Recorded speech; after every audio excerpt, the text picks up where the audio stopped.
नमस्कार दोस्तों, मन की उड़ान बाय ES में आपका हार्दिक स्वागत है। आज की कहानी में जीवन के अनुभव से जुड़ी हुई एक रोचक शिक्षा है जो आपके जीवन को एक नया दृष्टिकोण दे सकती है। इसे जानने के लिए वीडियो के अंत तक जरूर बने रहिएगा। तो आइए शुरू करते हैं ये कहानी। एक समय की बात है, एक शहर में रमेश नाम का एक व्यक्ति रहता था। रमेश अक्सर अपनी जिंदगी की तुलना दूसरों से करता रहता था।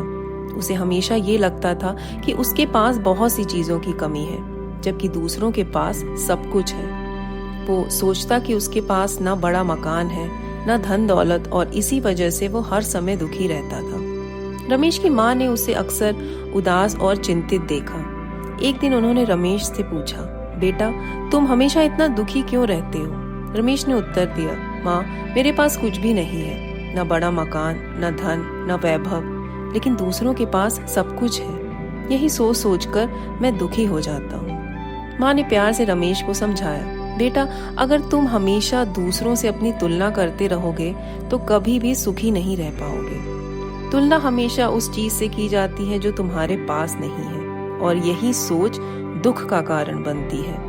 जब हम ये गिनने लगते हैं कि हमारे पास क्या नहीं है, तो हम उन चीजों को भूल जाते हैं जो हमारे पास पहले से ही है और जिनकी वजह से हम आज इस मुकाम पर खड़े हैं। माँ ने आगे कहा, तुलना का कोई अंत नहीं है। हर कोई अपने आप को सबसे श्रेष्ठ और भगवान का प्रिय साबित करना चाहता है, लेकिन सच्चाई ये है कि भगवान के लिए उनके सभी बच्चे प्रिय हैं। जैसे एक बच्चा डॉक्टर बनता है, दूसरा उद्यमी और तीसरा खिलाड़ी, वैसे ही भगवान ने अपने हर बच्चे के लिए अलग अलग जीवन रूपी भूमिकाएं तय की हैं और हर कोई अपनी भूमिका निभा रहा है। माँ ने रमेश को समझाया, खुश रहना बहुत आसान है, लेकिन इसके लिए हमें अपने मन की व्यर्थ की चिंताओं, लोगों की बातों और तुलना करने की आदत को छोड़ना होगा। हर इंसान का अपना जीवन होता है जिसमें कुछ चुनौतियां और कुछ अच्छी चीजें होती हैं। बाकी की व्यवस्था करने वाला ईश्वर है।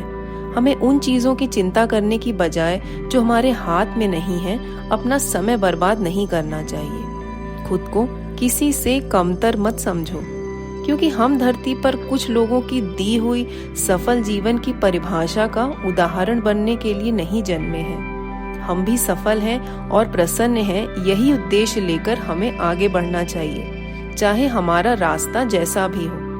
रमेश ने माँ की बातें सुनी और समझा कि अपने जीवन की तुलना दूसरों से करने की बजाय उसे अपनी खुद की खुशियों और संतोष पर ध्यान केंद्रित करना चाहिए। उसने निर्णय किया कि अब वो अपनी तुलना किसी और से करना बंद करेगा और अपने जीवन के हर पहलू को स्वीकार करेगा। इससे उसे वास्तविक खुशी और संतोष मिला और उसकी जिंदगी में एक नई सकारात्मक ऊर्जा आ गई। अगर आपको ये कहानी पसंद आई है तो वीडियो को लाइक और चैनल को सब्सक्राइब करना ना भूलें। आपके लाइक और सब्सक्राइब से हमें आपके लिए और भी प्रेरणादायक कहानियां लाने का उत्साह मिलता है। धन्यवाद।